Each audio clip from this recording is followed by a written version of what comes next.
Copyright disclaimer under Section 107 of the Copyright Act 1976. Allowance is made for fair use for purposes such as criticism, comment, news reporting, scholarship, and research.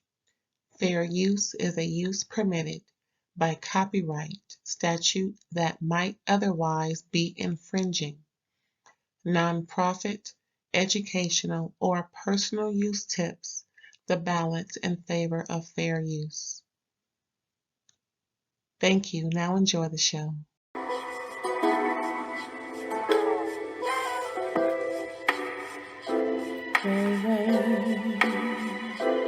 All day, all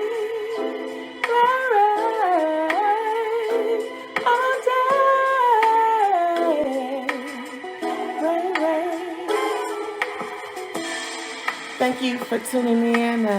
Go ahead and tell a friend.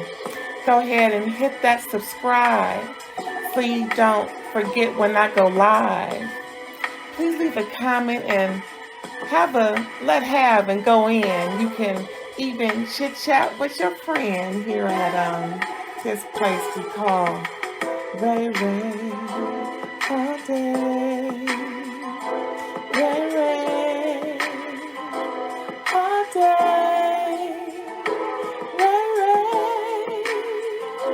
all day.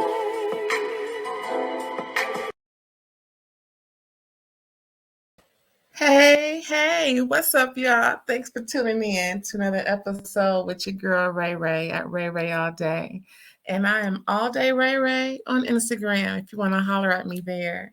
But we are here to talk about Real Housewives of Orange County, Season 16, Episode 13. Is that Lucky 13? I hope so. Let's see what's up with these chicks. You know, I miss Gretchen. Just wanted to say that. I miss her. I really wish she was on this show. I understand how she got on the show, but I really like her. You know, I took to her. She was one of my favorites. There's a couple of others, but she was one of my favorites. Big ups to Gretchen Rossi. Let's hope she come back, okay? Now, let's get into this with these chicks. Gina is messy. Ooh, her and Emily. I've been saying this every episode. Her and Emily are messy, but Gina, okay.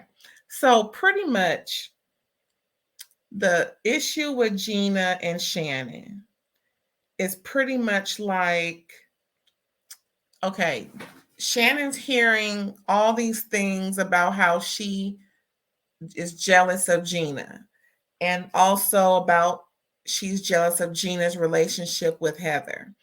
So Gina was, and her and Shannon got together, and they were like, Gina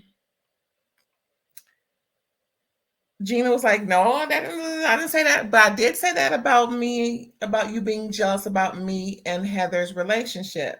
That was weird. I think Gina's feeling herself just a little bit. And I think Emily is fueling the fire, going back and forth about how she perceives things and what people are saying. Oh, it's so messy. Emily, I'm going to get to her later. But Emily and Gina, it's a trip. I mean, in this instance, I don't think Shannon is the problem. I think it's more or less Gina. Just saying. She may have gotten her feelings hurt a little by what Shannon said, but it's just gone a little too far. So then we have Noelle and her mom chit-chatting, and Noella talking about her struggles with Sweet. Yeah, it is what it is, girl. You're going to get it together. But later on with her and her mom, Noella just tells us that Chris Nance is her daddy. Wow, I remember him, Channel 4 News, growing up. And I can see the resemblance. But then she said he was kind of a deadbeat in the beginning. I'm like, no, he wasn't. Man, you don't see. Listen, back then, when I was a kid, okay, back then, you hardly saw us on TV. And then to know he was a deadbeat at that, and you was acting like that, you kiss the guy's face. I hope he not that now. I didn't hear too much from Noella about him other than that. And she didn't really go into much detail. So hopefully he redeemed himself over her lifespan. Yeah. Moving on from that. Dr. Jen feeling herself, she's getting ready for the party and she's excited and you know, mm-hmm. She's so Orange County, but I like her. I kind of do. Fake, clout chaser, but just my opinion. It's my opinion. It's not even factual. It's just what I think, what I perceive, but it's not a bad thing. It's just something I noticed. But I like her. I really do appreciate what she brings to the show, and she's a family woman. She's taking care of the family as well. That thing with her husband. Ooh, we would do things a lot differently, in that situation. But I wish her well. I wish her well. So then we see Shannon doing her commercial. I'm glad they started to bring that up because I've seen her commercials throughout, the months and whatnot. It's a cute little commercial. But we see the cutting room floor, I guess. And she's just going through the motions trying to get her commercial together. They really could have kept this out, but at the same time, I guess she needed to put something in. It's all good. So then Heather and Terry's party celebrating their podcast, talking about the 7-year itch of relationships since they've been through it and they feel like they're experts. So, they doing their thing. And they had a rap party. And of course, Heather took the reins, showed Terry what it was, and he was appreciative. Of course, he loves his wife. He trusts his wife. There you go. Big deal, Big Daddy Terry. So anyway, at the party, they're all mingling and talking, and Gina's talking about her daughter struggles, some type of neuro, whatever, not really talking about the kid. But what she said about making sure that she can't move forward without the daddy available, not the boyfriend, fiance, whoever he is, but she referenced, and then of course the show referenced all the flashbacks of Gina making these unilateral decisions. I guess baby daddy, ex-husband, made it perfectly clear.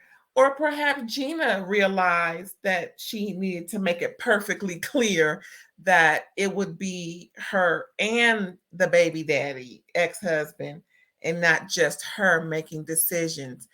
And that was real adult of her. That was real, divulging, but at the same time, that's she's on the show and she has no problem divulging. And I thought that was a good thing. She's showing, they're both showing growth from what we know about them in previous, right? Good for Gina. Now, if she can just stop being so messy with the girls, if she could apply that technology and and empathy towards the next to the girls, I think her and Shannon would be a lot better off because Shannon really isn't a menace. She has her ways, but I think she learns her lesson for the most part. I think she does. Anywho. So then we go to them talking about Dr. Jen and Child and her husband. And she decided to get her husband an Airbnb so that they can work on their relationship. You know, he wanted to leave the house or what have you. Excuse me? Mm-mm. See, that's what I mean by we do things differently. You know, first of all, ain't nobody leaving, especially with the kids here. And you're taking the kids with you. They didn't say that about the children. They just said he was leaving. Yeah, that's a little yeah. We would do things a lot differently, me and Dr. Jen, but I do love her on the show. Big ups to her. I hope she gets that other stuff taken care of, you know, with that so the some alleged fraudulent medication or something or another. Child, I hope not. Anywho, Shane, Emily's husband, gets inducted into the California Bar Association. Okay, so apparently he and Emily got their bar passed the bar in Utah, moved to California. She passed and he didn't until now. I don't know how long it's been, but apparently at least 10 years. Emily done had it. Ooh, Emily Emily said, I am sick of this shit. I am sick of this shit. I'm so glad he passed that bar. I don't know what to do. That's pretty much what she was like. Oh, all right, Emily, you go, girl. You go, girl. You go, girl. So, anywho, so another Emily story, okay? She, you know what? That was really cool what I saw. Emily is helping the situation of those who were, you know, wrongfully convicted, wrongfully arrested, just wrongfully approached, wrongfully dealt with by the court system. And she is the gatekeeper to who gets the next seat at the table to get out due to obvious uh miscarriage of justice, right? And that's such a good thing. And unfortunately, you know, it's with a lot of black and brown folks, and you know that white supremacy thing, y'all. It's just institutionalized. This is what we mean by institutionalized racism. He did time, what, 15 years? Woo! In prison for something he didn't do. Of course, we hear about the you know, folks all over the place getting released, and some are notable and some aren't. Whew, I feel for those folks. I really do. Big ups to Emily. I wish I could help. All right. So Dr. Jen invites people, you know, to her coming out party of this new technology. But first, she wanted to call Noella, since her and Noella have this thing while she's getting her makeup done. She's letting Noella know, you know, if you are gonna come, we can't do anything like we've done. This is, you know, strictly business. And if we can, you know, if you can come and not start anything and not, you know, engage in anything, you're more than welcome. Otherwise, don't come. So, you know, Noella get there and start some mess behind Jen back. Noella ain't shit. Noella is bad. I guess she's the youngest one, so she has to be taught a lesson. And Jen is gonna be the one. It seemed like that's what Jen wants to do. Just, you know, just to you know, be the boss of her and some type. That's just my opinion. It just seems that way. Dr. Jen is really bossy. But anyway, the presentation is boring, and her husband says so instead of congratulating her. I mean, really, in front of everybody on World Wide Web television, you can't support your wife and tell her that he's just negative minded, if that's a phrase. Anywho, he's just negative minded. I'm gonna say it again for the third time. He is negative minded with his wife, and it shows. He's really, maybe he's just real uncomfortable on camera, but you know, it is what it is. I wish them well, so much well and wealth. That was it for Orange County. I mean, we got Shannon. She's really keeping a low profile, other than Gina and her going back and forth. I think the reunion's going to be really heated with Shannon and Gina. Just, just an inkling of what I think. And Dr. Jen, of course, she's going through because she can't get the support from her husband the way she wants it. But think she did change the script though, apparently. But whatever that is, Heather's doing good, of course. Not really much going on with her. Everybody's coming along, but yeah, this reunion's gonna be really good because I can tell you, Shannon and Gina are gonna go at it back and forth, back and forth, back and forth, like tennis, ping pong, volleyball. What else? Badminton, croquet.